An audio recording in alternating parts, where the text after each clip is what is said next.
"Get out and stay out," my dad yelled. They kicked me out for dropping out of law school. They had no idea I was worth $30 million. The next day, I moved into my Malibu mansion. 3 weeks later. Can you imagine being told by your own father to get out and never come back? That happened to me 3 years ago, leaving me homeless with just $200 and a single suitcase. But here's the twist. Today, I'm sipping coffee on the balcony of my $30 million Malibu mansion because that betrayal was the best thing that ever happened to me. This isn't just about a house or money. It's about what happens when everything you thought you needed is stripped away and you're forced to build your own empire from the ground up. Get ready, because this journey from that doorstep to this beachfront paradise, it changed absolutely everything. Growing up in Denver, Colorado, in what you'd call a middle-class neighborhood, our house wasn't anything special. Just 4 bedrooms, faded blue siding, and a yard. But for my father, Frank Blackwood, that house was a constant reminder of his perceived failures. He was a sales manager, not bad, not great. And that mediocrity? It ate at him, turning him into a pressure cooker of resentment that inevitably exploded, usually on me. He'd walk in the door, loosen his tie, and immediately find something to tear down. The house wasn't clean enough. Dinner wasn't ready. My grades weren't perfect. I remember once getting a 98% on a calculus test, the highest in the class, and he'd just stare at my report card, asking, "What happened to the other 2 points, Stephanie?" For Frank Blackwood, excellence was just the absolute bare minimum. My mom, Grace, was beautiful in this quiet, understated way. Her warm brown eyes used to crinkle at the corners when she smiled, but those smiles became rarer and rarer over the years. She'd been an art teacher, full of spirit, until Dad convinced her to quit when my brother Jason was born. "A Blackwood wife doesn't work," he declared, like it was some great honor. I watched her artistic light dim, slowly, under his suffocating control. She loved us fiercely, but in silence. When Dad raged, Mom would wait for him to storm off, then she'd sneak into our rooms. A gentle touch, a whispered, "This will pass." But we both knew it wouldn't. She was our shield, absorbing the worst of his anger. Now, looking back, I see she was trapped too, financially dependent, manipulated into believing she was nothing without him. And then there was Jason, my brother, 2 years older and the undisputed golden child.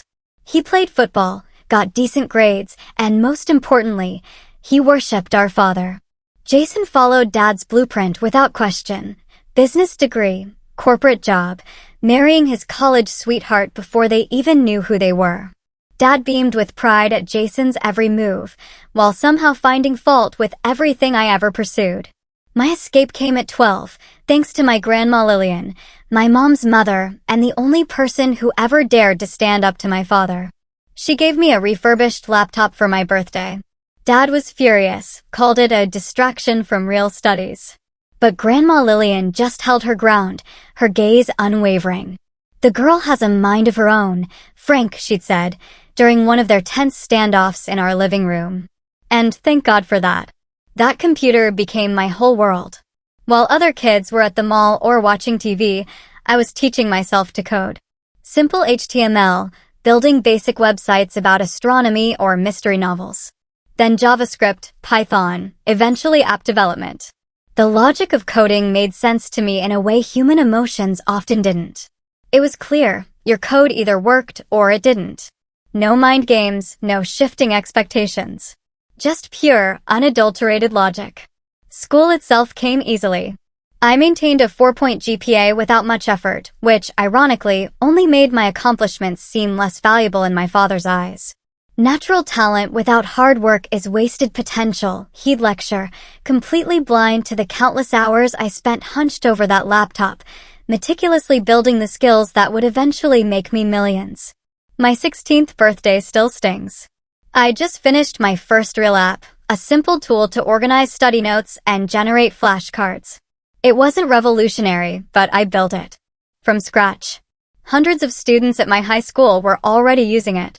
I was practically bursting with pride as I showed it to my family at dinner. Mom, bless her heart, genuinely looked impressed. "That's nice, honey," she'd said, even if she didn't fully grasp the technical achievement. Jason barely glanced at it. Cool, I guess. Dad? He didn't even look up from cutting his steak. Is this why your AP chemistry grade dropped to an A-? He asked. Before I could even respond, the doorbell rang. A special delivery. Jason's regional football trophy had arrived. Dad immediately pushed back from the table, my app utterly forgotten, fawning over that trophy, taking photos, calling relatives to brag. My birthday cake sat untouched until nearly midnight. That night, lying in bed, tears drying on my pillow, I made a silent promise to myself. Someday, I would build something so undeniably successful that even Frank Blackwood couldn't dismiss it. I would prove my worth, not just to him, but to myself. I worked constantly through high school, babysitting, tutoring, even building websites for local businesses. Every single dollar went into my savings account, my escape fund. I knew college was my ticket out, and even though Dad had set up funds for both me and Jason, I wanted nothing to do with his money. Money in our house always came with strings attached, a suffocating grip. Then, during my senior year, Grandma Lillian passed away.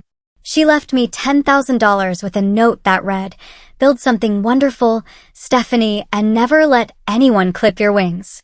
My father, ever the pragmatist, suggested I invest it in a safe CD or use it for practical college expenses. Instead, I kept it untouched, in a separate account. It was seed money for my future dreams, still hazy, but definitely taking shape. By the time I graduated valedictorian, I had nearly $20,000 saved, Grandma's inheritance, and every dollar I'd earned myself. One foot was already out the door, ready to start the next chapter, far away from Frank Blackwood's crushing expectations and conditional love. What I didn't know then was just how completely that door would eventually slam shut behind me. When my acceptance letter from UCLA arrived, offering a substantial scholarship for computer science, I felt like I could finally breathe. Los Angeles was over 1,000 miles from Denver, far enough to forge my own identity, free from my father's shadow. Predictably, Dad was disappointed. Computer science, he scoffed, waving the acceptance letter like it was a parking ticket. Blackwoods are business leaders, not tech support. Northwestern accepted you for business. That's where you should go. I finally found my voice, summoning courage from somewhere deep inside. I don't want to study business, Dad. I want to build things. His face hardened into that familiar mask of disapproval. You're making a mistake. But it's your future you're ruining, not mine. Those words, like unwelcome companions, followed me all the way to California. Despite the scholarship, college was still expensive. My savings helped, but I had to work constantly. I took a job at the campus. IT help desk and picked up freelance web design whenever I could. The schedule was brutal. Classes all day, work until late evening, then studying and coding projects until the early morning hours. My freshman roommate, Tara Mitchell, quickly became my closest friend. She studied digital marketing and had this vibrant personality that perfectly balanced my more analytical nature. Tara came from San Francisco with parents who owned a successful restaurant chain. Unlike me, she had unwavering family support, both emotional and financial. "Your dad said what?" she gasped one night after I recounted a particularly discouraging phone call home. "Steph, that's not tough love. That's just being a jerk." Hearing someone else call out my father's behavior so plainly was incredibly validating. In Denver, everyone saw Frank Blackwood as a pillar of the community, successful, charitable, involved in local politics. No one saw what happened behind closed doors. By sophomore year, Tara and I were inseparable. We moved off campus into a tiny apartment with mismatched furniture and questionable plumbing, but it was ours. One night, over cheap wine and takeout Chinese food, we hatched the idea for our first business, an app to help college students find last-minute deals at local restaurants. "Think about it," Tara said, gesturing with her chopsticks. "Restaurants have slow nights, excess food. Students are always broke and hungry. We connect them." "Food saver," I suggested, the concept already taking shape in my mind. We could use geolocation. Restaurants post in real time when they need to move inventory. For the next 6 months, we poured every spare minute into FoodSaver. I handled the technical side, coding between classes and during slow periods at work. Tara built relationships with local restaurant owners, convincing them to try our platform. We ran on ramen, caffeine, and the intoxicating belief that we were building something that mattered. Thanksgiving break, junior year. I flew home to Denver with a working prototype of FoodSaver. I'd practiced my pitch the entire flight, foolishly imagining that my father might finally see my potential. Dinner started pleasantly enough. Mom had prepared all the traditional dishes, and even Jason seemed in good spirits, sharing stories about his new job at an investment firm. When the conversation lulled, I pulled out my phone. "I've been working on something I'd like to show you all," I said, opening the FoodSaver beta. It's an app that connects restaurants with excess inventory to budget-conscious consumers. Mom leaned forward with genuine interest. "That sounds clever, honey."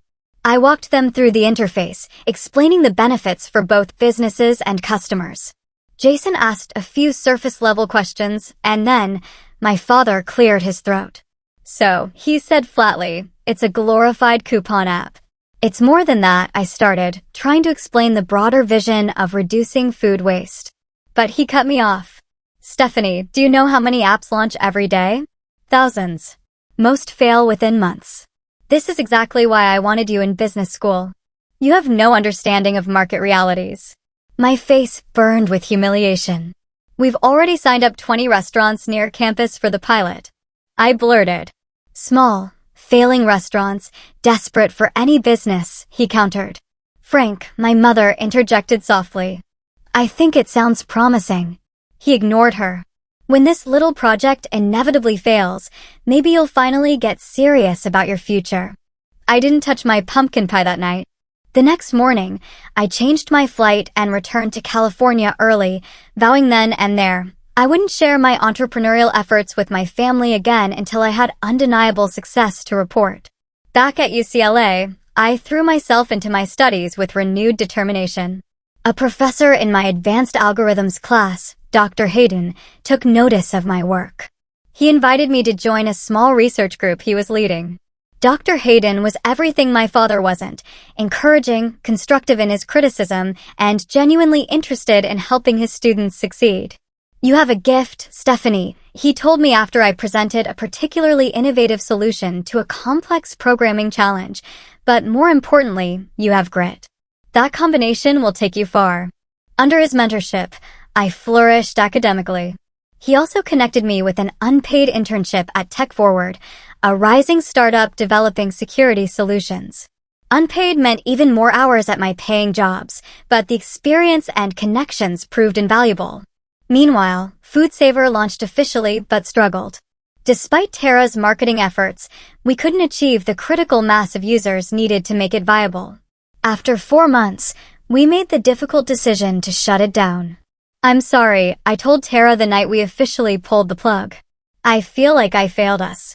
She refilled our wine glasses and raised hers in a toast. "To failing forward. We learned more from this than any class, Steph. Next time, we'll be smarter." Her resilience was infectious. Instead of feeling defeated, I started mentally cataloging our lessons: features users didn't need, complicated onboarding, restaurant staff's technical limitations. Every mistake was just another data point for future success. Senior year arrived quickly.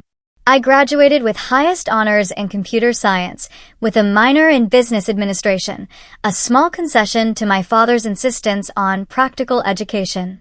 Dr. Hayden helped me secure several promising job interviews, and I had offers from 3 tech companies before graduation day. My mother flew out for the ceremony. My father and Jason couldn't make it, or rather, chose not to. Dad claimed an important business conference, though social media later revealed he'd been golfing that weekend. His absence stung, but it no longer surprised me. "He is proud of you," Mom insisted as we shared a celebratory dinner afterward. "He just doesn't know how to show it." I nodded, not wanting to argue, but I'd stopped believing that particular fairy tale long ago. The recession hit shortly after graduation.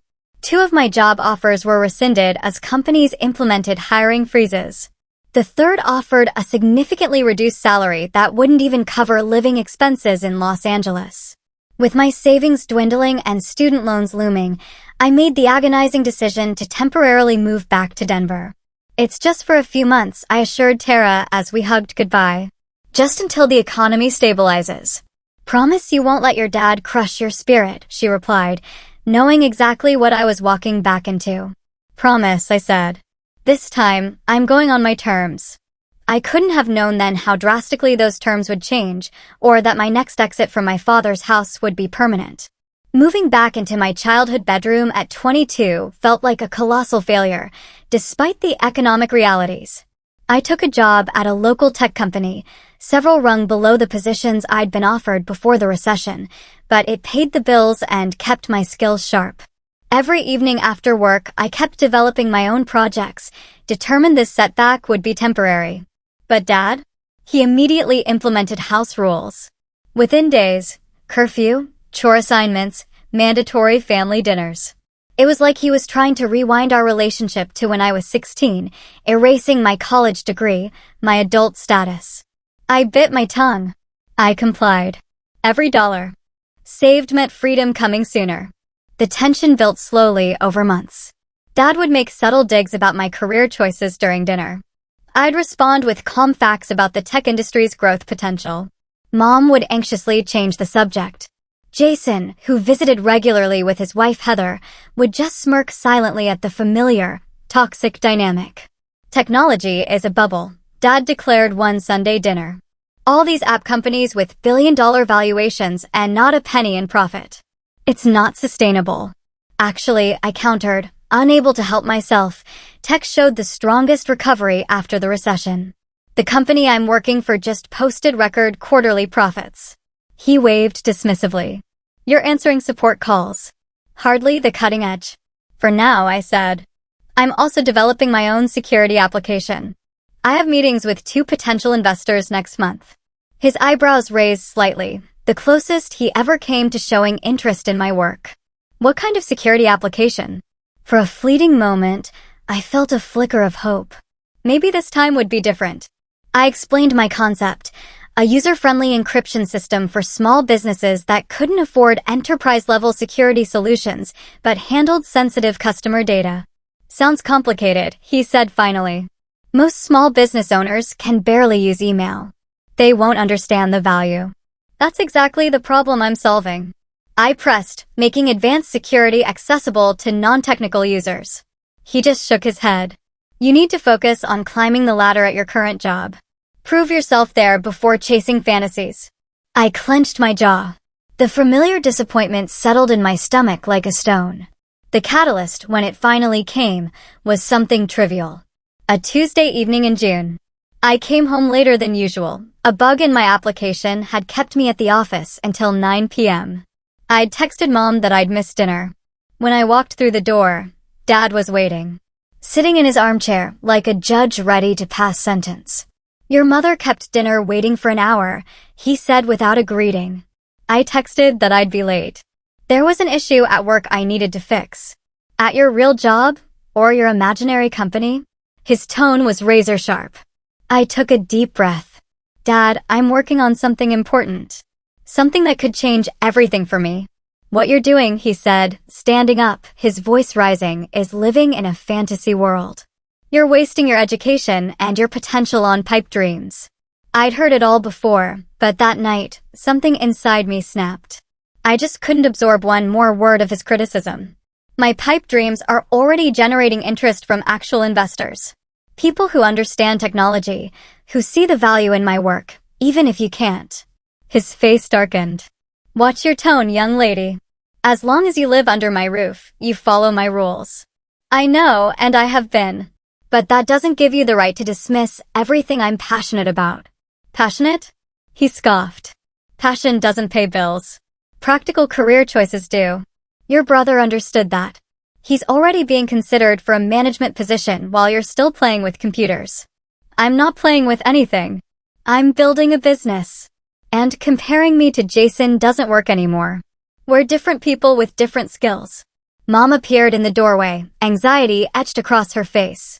Dinner's in the oven, if you're hungry, Stephanie. The problem, Dad continued, completely ignoring her, is that you've always thought you were too smart to listen to advice. Your grandmother filled your head with nonsense about following your dreams. And look where it's gotten you. Back in your childhood bedroom at 22. The mention of Grandma Lillian, my fierce protector, ignited something primal inside me. Don't bring her into this, I shouted. At least she believed in me. And I don't, he roared back. Who paid for your education? Who put a roof over your head? Who supported you your entire life? Supported me? I laughed, a bitter, incredulous sound. You've criticized every choice I've ever made.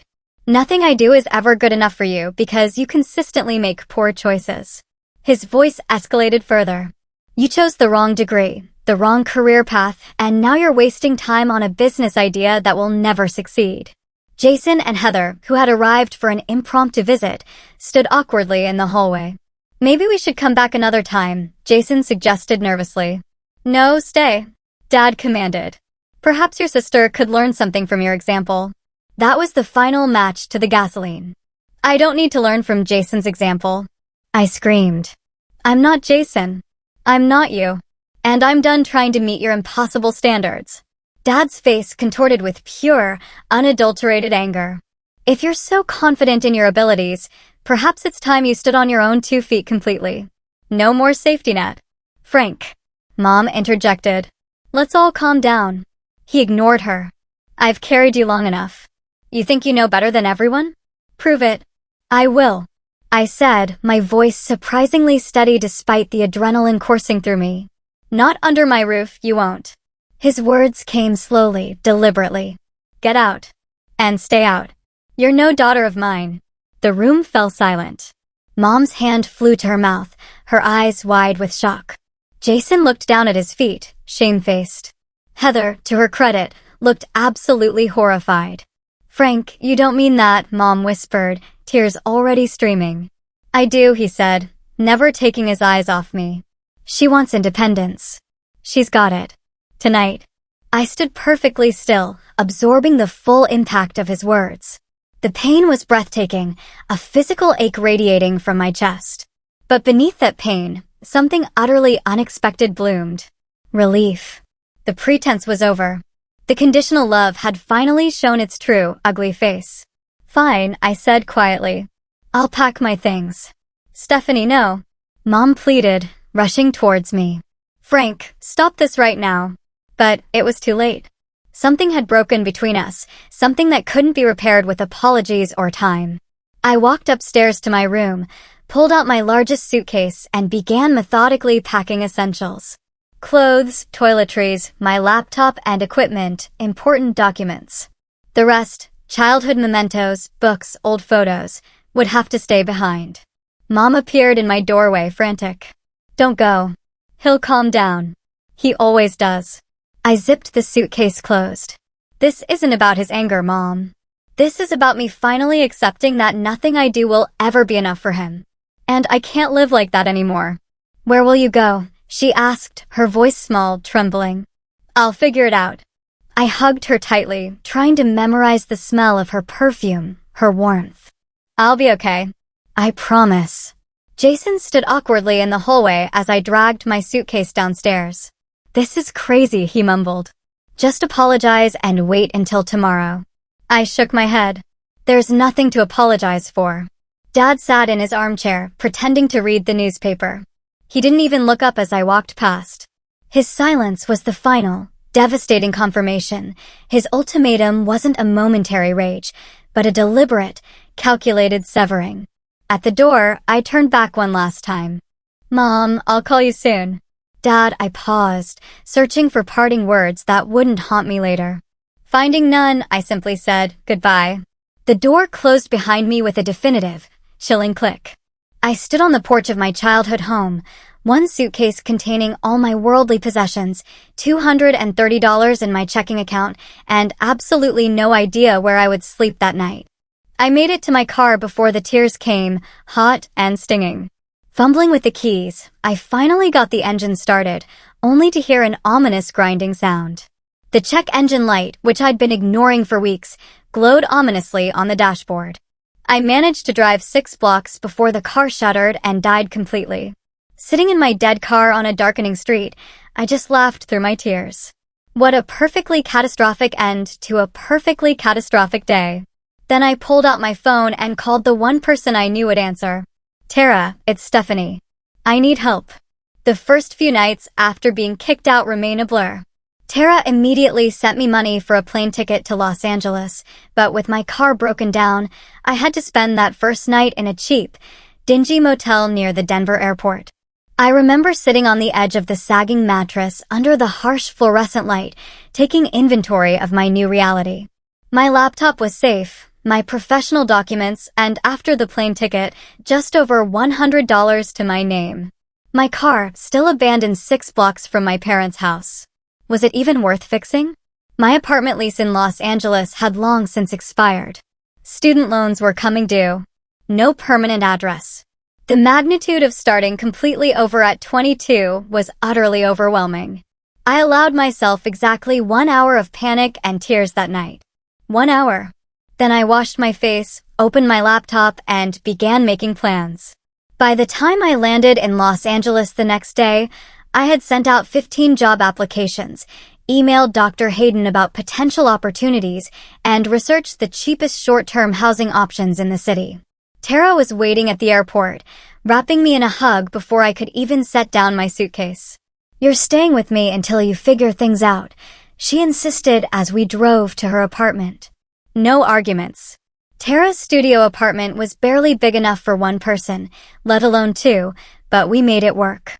I slept on an air mattress that slowly deflated throughout the night, requiring reinflation every evening. I kept my belongings neatly contained in my suitcase, trying to minimize my footprint in her space. Despite her boundless generosity, I was determined not to become a burden. "I won't stay long," I promised on my 3rd night there, just until my first paycheck. "Shut up and eat your ramen," she replied affectionately. "Mi casa es su casa, especially when your dad is being a world-class jerk." Pride made me want to call home, to show them I was fine without their help. Reality kept me from making that call. I wasn't fine. I was one missed opportunity away from true homelessness. And that knowledge kept me awake long after Tara fell asleep each night. A week after arriving in LA, I got an email from Dr. Hayden that changed everything. His former colleague needed a junior developer at a cybersecurity firm, and he'd recommended me. The salary was modest, but enough to live on, and more importantly, it was in exactly the field where I wanted to build my career. "They need someone who can start immediately," Dr. Hayden explained when I called him. "The interview is just a formality. The job is yours if you want it." I started the following Monday. The company, Securing Solutions, was small but growing, with a client list that included several Fortune 500 companies. My role involved debugging existing security protocols and assisting in developing new features. The work was challenging and exactly the kind of experience I desperately needed. With my first paycheck, I found the cheapest housing option possible, a bedroom in an apartment shared with 3 other young professionals in a less desirable part of the city. Melissa was a paralegal, Brandon a personal trainer, and Dina a restaurant manager. None of us were living our dream scenarios, but we made it work, establishing cleaning schedules, quiet hours, sharing communal items like toilet paper and dish soap to save money. My bedroom was barely larger than a walk-in closet, fitting only a twin mattress on the floor and a small desk I found on the street and refurbished. But it was mine. Paid for with my own money, with no conditions or criticism attached. The first night in that tiny room, I slept better than I had in years. I established a ruthless budget. Every unnecessary expense was eliminated. I meal prepped simple dishes on Sundays, brought lunch to work every day, and politely turned down happy hours and dinners out. Half of each paycheck went to living expenses, a quarter to student loan payments, and the remaining quarter into savings, my new startup fund. Nights and weekends belonged to my own project, the security application I'd begun developing before being kicked out. It was taking shape into something with real potential. I called it Shield Key, A simple interface hiding sophisticated encryption technology that would allow small businesses to protect customer data without needing a dedicated IT department. 6 months into this new life, I attended a tech meetup focused on cybersecurity innovations. It was held at a co-working space downtown, offering free pizza and networking opportunities. I almost didn't go. I was utterly exhausted from a particularly challenging week at work, but Tara insisted. "You need to talk to actual humans sometimes," she'd said, practically pushing me out the door. Plus, free dinner. The pizza was mediocre, but the connections proved invaluable. Particularly Adrian Wright, a user experience designer who asked thoughtful, insightful questions during my informal discussion about Shield Key with a small group of attendees. "The technology sounds solid," he said as we continued our conversation over lukewarm soda afterward. "But your interface needs work if you want non-technical users to adopt it." Rather than feeling criticized, I was intrigued. "What would you suggest?" Adrian pulled out his tablet and quickly sketched a simplified version of my current interface. Something like this. Fewer options visible up front. Progressive disclosure of features as users need them. Looking at his design, I immediately saw how much clearer it was than my developer-centric approach. "That's actually brilliant." He grinned. Security people focus on functionality first, which makes sense, but users focus on usability. Combine both, and you've got something special. We exchanged contact information, and over the next few weeks, met several times to discuss Shield Key. Adrian's expertise in user experience perfectly complemented my technical knowledge. He understood how to make complex technology approachable, exactly what my target market of small business owners needed. "We should partner on this," I suggested one evening as we worked at a coffee shop near my apartment. "Your UX skills plus my security expertise. 50-50 split." Adrian considered it for all of 5 seconds. "I'm in. But we need funding to do this right." The search for investors became our shared mission. We refined our business plan, created a compelling pitch deck, and practiced our presentation until we could deliver it in our sleep. Then we started reaching out to everyone: angel investors, small venture capital firms, business incubators. The rejections piled up quickly. "Too early stage. Market too niche. Come back when you have users." Each no was discouraging, but we kept refining our approach, learning from the questions and concerns raised in each meeting. Our breakthrough came 9 months after my father had kicked me out. A small angel investor named Patricia Lawson, who specialized in cybersecurity startups, agreed to meet us. Patricia had built and sold 2 successful security companies. She understood both the technical challenges and market opportunity of what we were proposing. "Most security products are built for enterprises with dedicated IT teams," she said during our meeting. "Small businesses are left vulnerable because existing solutions are too complex and expensive. You're addressing a real gap." After 3 follow-up meetings and extensive due diligence, Patricia offered us $150,000 in seed funding in exchange for a 15% equity stake. It wasn't a fortune, but it was enough to turn Shield Key from a side project into a real company. The night after signing the investment agreement, I sat on the floor of my tiny bedroom, back against the wall, utterly overwhelmed by how far I'd come in less than a year. From homeless to funded founder. From rejected daughter to emerging entrepreneur. I called my mother for the first time since leaving Denver. "Stephanie." Her voice was cautious, as if she couldn't quite believe it was me. "Are you okay? Where are you?" "I'm in LA, Mom," I said, my voice thick with emotion. "And I'm more than okay." I told her about SecureLink, about Shield Key, about the investment. She listened quietly, occasionally making small sounds of surprise or approval. "That's wonderful, honey," she said when I finished. "I always knew you would do something special." "Is Dad there?" I asked, hating how small my voice still sounded. Her hesitation told me everything. "He's still processing things. Give him time." I swallowed my disappointment. "Tell him about the investment if you want, or don't. It doesn't matter anymore."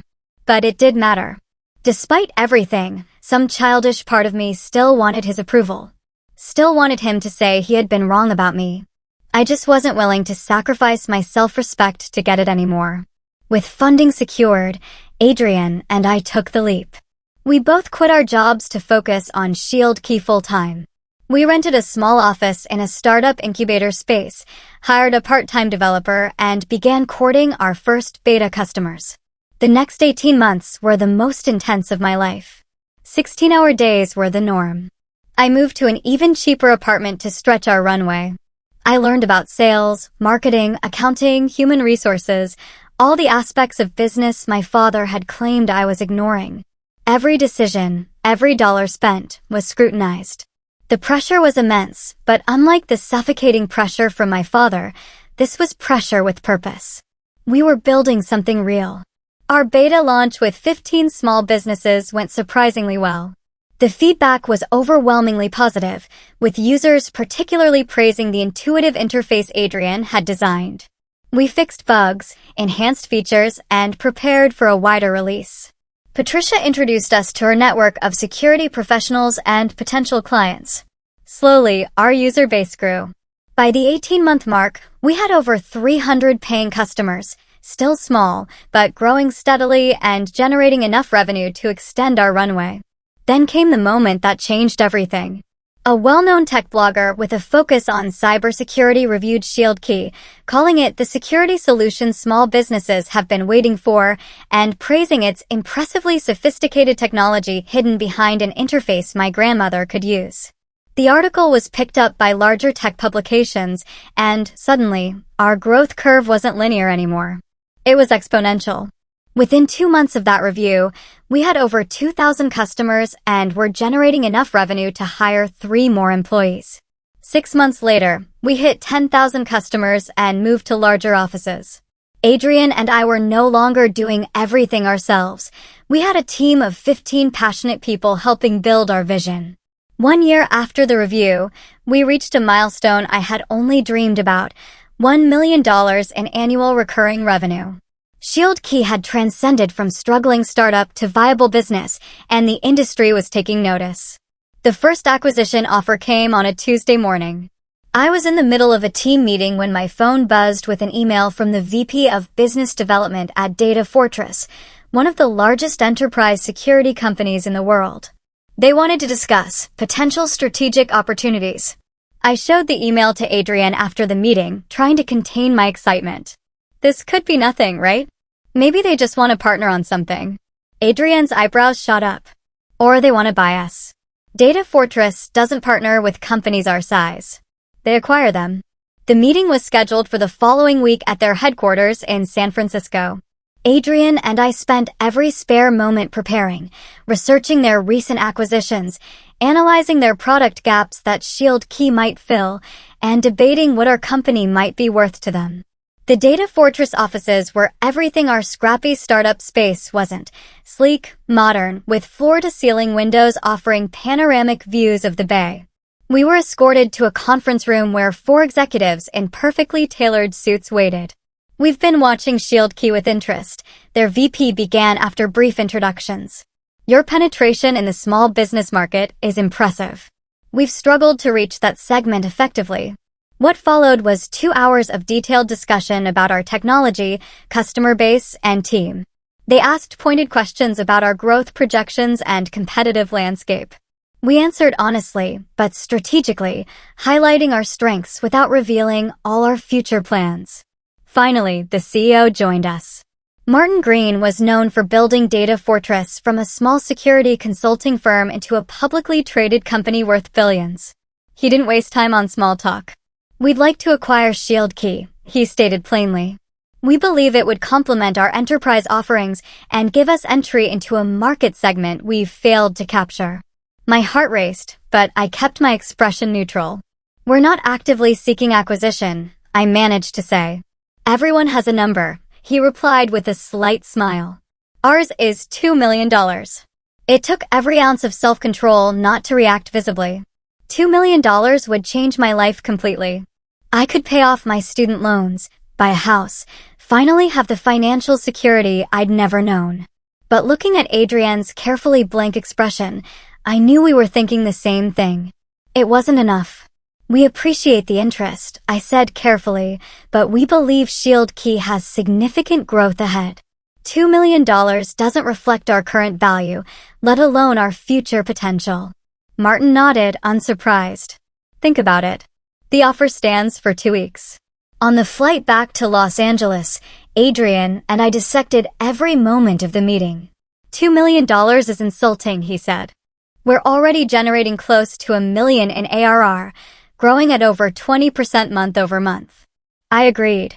But the fact that Data Fortress is interested at all validates everything we've built. Others will follow. Adrian was right. Within days of declining Data Fortress's offer, we received inquiries from 2 other major security companies. Word had gotten out that we were in play. Suddenly, Shield Key wasn't just a promising startup, it was a valuable acquisition target. The next 6 months were a whirlwind. We hired a chief revenue officer with experience scaling security companies. We expanded our engineering team to accelerate our product roadmap. We moved again to offices that could accommodate our growing staff, now numbering 35. Our customer base crossed 25,000, and our annual revenue hit $3 million. Industry analysts began mentioning Shield Key as a disruptive force in the small business security market. We were invited to speak at major technology conferences. A prominent tech magazine included me in their 30 under 30 list of promising young entrepreneurs. The next acquisition offer came from Secure Tech, the largest competitor to Data Fortress. Their initial offer was $8 million, a significant improvement, but still not reflective of our growth trajectory. After 2 rounds of negotiations, they increased to $12 million. It was tempting. Very tempting. But our momentum was only increasing. Our newest feature, automated compliance reporting for various regulatory standards, was generating particular interest from slightly larger businesses than our initial target market. We're just scratching the surface of our potential, I told Adrian as we debated the offer over late-night takeout in our office. If we sell now, we'll always wonder what could have been. He nodded slowly. So, we keep building. And build we did. Our team expanded to 50, then 70. We opened a small office in New York to better serve East Coast clients. Our annual recurring revenue passed $10 million, a milestone that seemed impossible just 2 years earlier. The tech press began running profiles of our company, often focusing on my personal journey from college graduate to successful founder. I gave interviews selectively, always redirecting attention to our product and team rather than my backstory. I never mentioned being kicked out by my father or the hardships of those early months. That pain was still too personal to share publicly. 3 years after being thrown out of my childhood home, I received an email that changed everything again. The subject line was simple: acquisition discussion. Privacy Guard. Privacy Guard was the undisputed giant in our industry, a publicly traded company with over $5 billion in annual revenue and the most respected name in data security. Their CEO wanted to meet personally. The meeting took place at their headquarters in Silicon Valley. Unlike the Data Fortress meeting, this one started with the CEO himself, James Wilson, a legendary figure in tech who had built Privacy Guard from a startup to an industry leader. I rarely do these meetings personally, he said after we were seated in his surprisingly modest office, but I've been following Shield Key's progress with interest. You've accomplished something remarkable, making enterprise-grade security accessible to businesses that previously couldn't afford or manage it. We spent the first hour discussing not financials, but vision, where we saw Shield Key evolving, how we thought about the future of security for small businesses, what challenges we found most pressing in the industry. Our philosophies align, James said finally. Which brings me to why I asked for this meeting. We want to acquire Shield Key and make it Privacy Guard's small business division. You and Adrian would join our executive team, leading this division with significantly more resources than you currently have. I glanced at Adrian before asking, what are you thinking in terms of valuation? James didn't hesitate. $75 million. $60 million in cash, $15 million in Privacy Guard stock with a 3-year vesting schedule for you and Adrian. The number hit me like a physical force. $75 million. After investor dilution and splitting with Adrian, I would walk away with over $30 million. From homeless to multimillionaire in 3 years. We need time to consider, I managed to say, my voice steadier than I felt. Of course, take a week, he replied. But know that this isn't just about the money for us.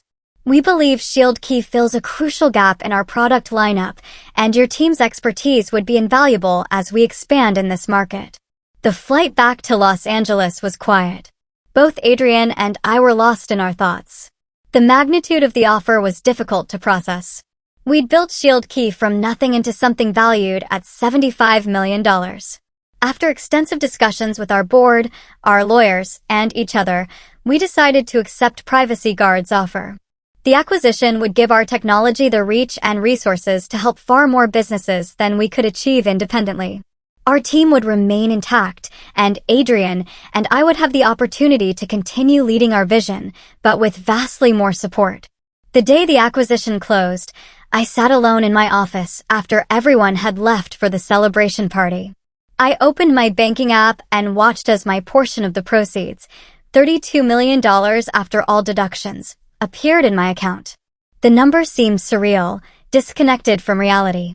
I thought about the night my father had told me to get out and stay out, about sleeping on Tara's floor, about the tiny bedroom with the mattress on the floor, about all the ramen dinners and missed social events to save every possible dollar. Then I called a real estate agent. I'm interested in purchasing a house in Malibu, I said. My budget is around $30 million. 2 weeks later, I signed the papers on a modern glass and steel mansion perched on a cliff overlooking the Pacific Ocean. 5 bedrooms, 7 bathrooms, an infinity pool that seemed to merge with the horizon, and floor-to-ceiling windows that filled every room with light and ocean views. The price tag? $28 million. It was extravagant, possibly irresponsible, definitely more house than I needed. But standing on the balcony that first evening, watching the sunset paint the sky in shades of orange and pink, I felt something I hadn't experienced in years. Peace. I had proven my father wrong in the most definitive way possible. I had built something valuable. I had succeeded on my own terms. And now I had a home where no one could ever tell me to leave. The first month in my Malibu mansion felt like living in a dream. I would wake up each morning to sunlight streaming through floor-to-ceiling windows, the endless blue of the Pacific Ocean stretching to the horizon. The house was almost comically large for one person. My footsteps echoed in empty rooms filled with hastily purchased furniture that still felt more like a staged home than a lived-in space. I hired a housekeeper, a groundskeeper, and a personal assistant to manage the practical aspects of my new life. When the housekeeper asked about my preferences for various rooms, I often had no answer. I never had the luxury of preferences before. Only necessities and compromises. Whatever you think is best became my standard response, which visibly frustrated her. She wanted direction. I was still adjusting to having choices. The transition from scrappy entrepreneur to wealthy executive came with unexpected challenges. At Privacy Guard, I led a division with 100 employees and a substantial budget. People looked to me for decisions affecting millions of dollars and countless customers. I handled those responsibilities with confidence born from building ShieldKey from nothing. But in my personal life, I felt strangely adrift. The constant struggle that had defined my existence since college was suddenly gone. The necessity of working 16-hour days, of tracking every dollar, of making each decision with survival as the primary consideration, all vanished overnight. In their place was a void I didn't know how to fill. Adrian noticed during one of our strategy sessions at Privacy Guard headquarters. "You seem distracted lately," he said as we grabbed coffee afterward. "Everything okay with the new place?" "The house is incredible," I replied automatically. "I still can't believe it's mine." He studied me for a moment. "That wasn't what I asked." I sighed, grateful for a friend who knew me well enough to see through the surface. "I should be ecstatic, right? I have everything I've worked for, but sometimes I wake up in this massive house, and it just feels empty." "Have you told your family about any of this?" he asked carefully. He knew the broad strokes of my estrangement, but not all the painful details. I shook my head. "Mom knows I'm doing well, but not specifics. I haven't spoken to my father since the night he kicked me out." Maybe it's time, he said. Not for his sake, but for yours. His suggestion lingered in my mind for weeks.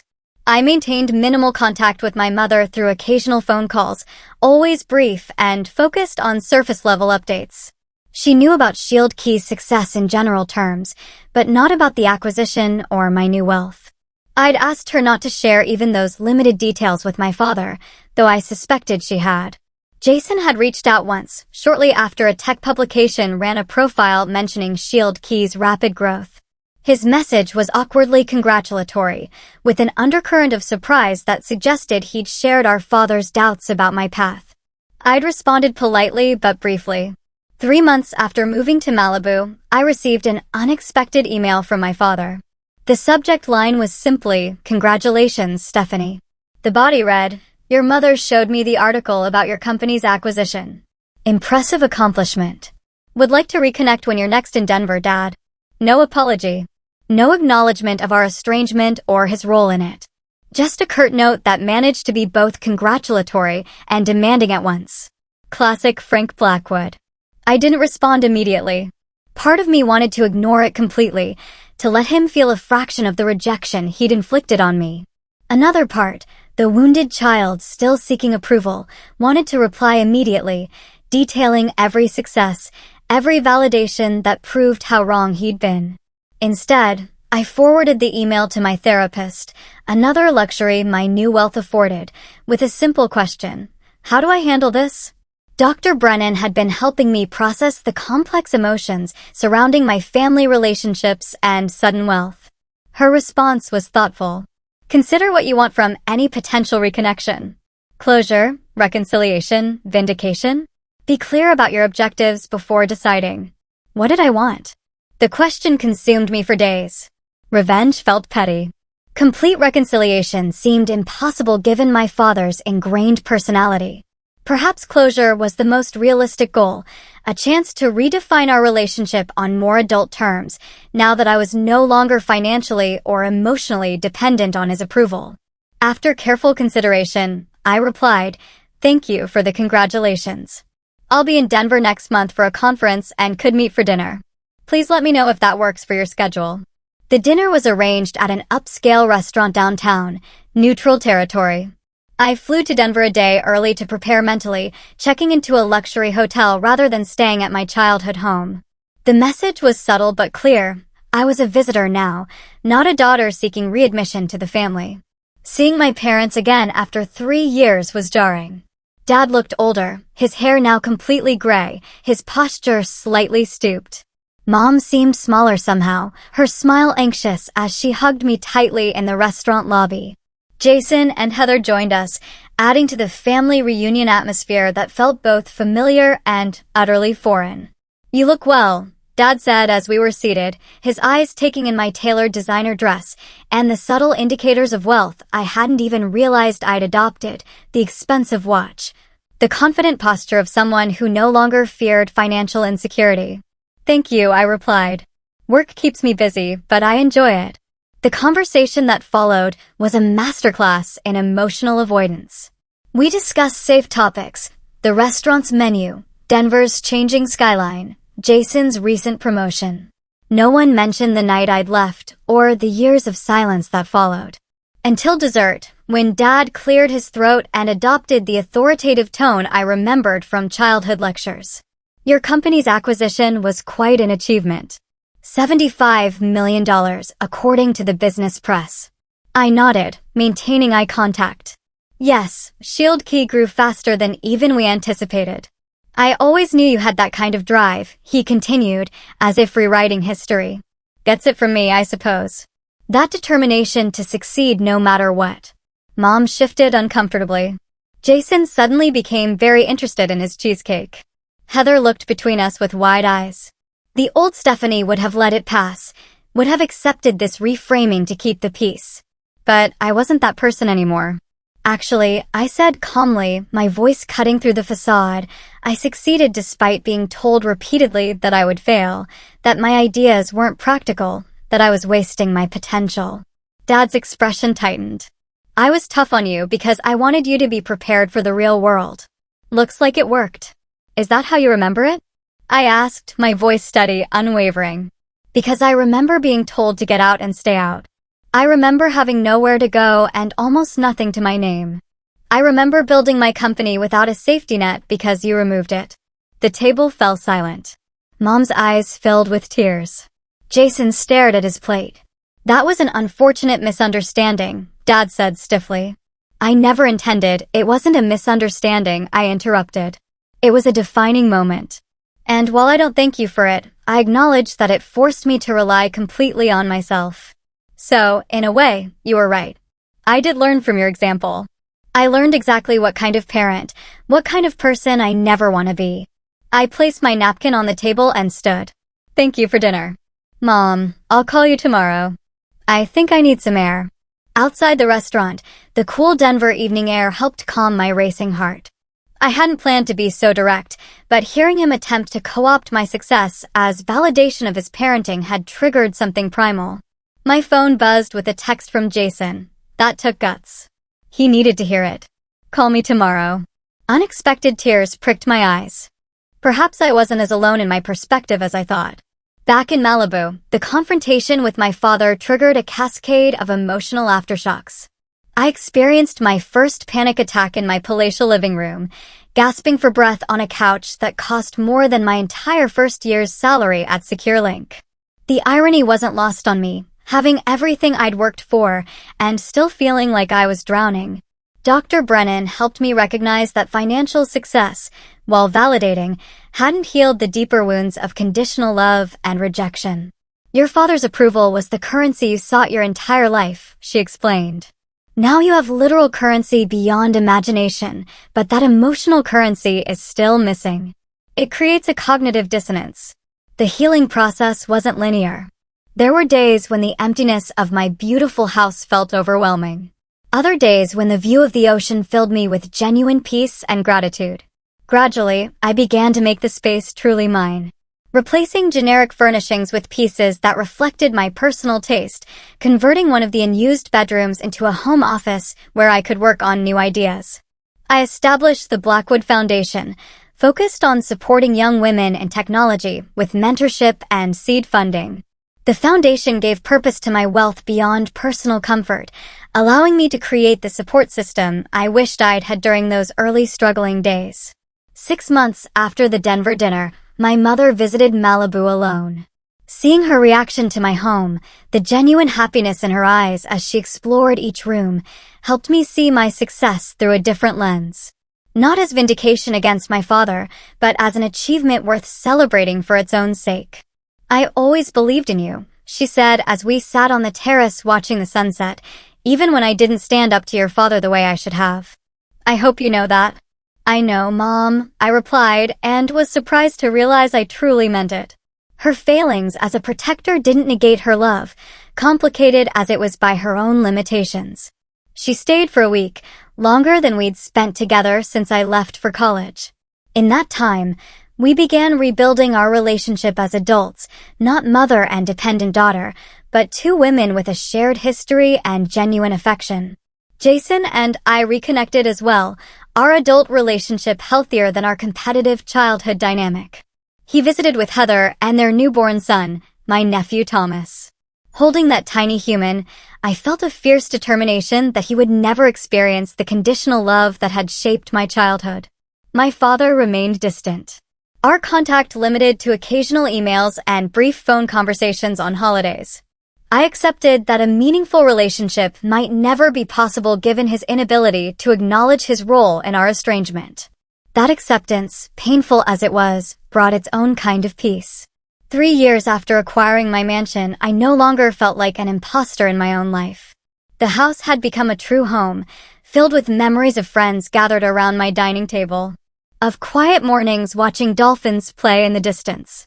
Of late nights working on new ideas that excited me, regardless of their profit potential. I'd found a balance between my role at privacy guard and personal projects that fed my entrepreneurial spirit. I'd built a social circle of genuine friends who knew my story, but didn't define me by either my wealth or my past struggles. And most importantly, I'd begun to define success on my own terms, not as a repudiation of my father's criticism, but as an authentic expression of my values and abilities. One morning, as I stood on my balcony watching the sunrise, I remembered something Grandma Lillian had told me long ago. Success isn't about proving others wrong, Stephanie. It's about proving yourself right. In that moment, with the first light of day illuminating the endless horizon, I finally understood what she meant. 5 years have passed since I first stepped into my Malibu mansion.